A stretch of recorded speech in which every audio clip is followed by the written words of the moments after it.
এই তো বাবা, চুল একদম তেল তেল দিয়া বাজার যাইতেছ নাকি কোনো ডেটিং আছে? কোনো মিটিংয়েও যাইতেছি না, আর চুলে জেলও দিই নেই, তেল দিচ্ছি। সপ্তাহে একদিন ছুটির দিন চুলে তেল দিলে চুলটাও ভালো থাকবে, মাথাটাও ঠান্ডা থাকবে। হ্যাঁ, আমি তো তেলের কথাই বললাম তোমাকে। আবার বলে জেলের কথা, জেল দেই নাই তো, তেল দিছি, গন্ধ দেখো। হ্যাঁ হ্যাঁ, তুমি যেটা বলছো ওইটাই। এখন যাও। এখন কি খাওয়ার টাইম? এখন খাও। এখন আমি বাজারে যাব, বাজার থেকে এসে তারপরে খাবো। তোমারে খাইতে বলতেছি না, খায়ও না, ঠিক আছে যাও, বাজারেই যাও। এবার খুশি?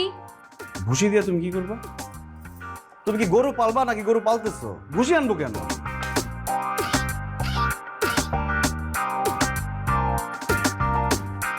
কি রেফারি হয়েছো তুমি? কথা বলতে পারো না, বোবা হয়ে গেছো?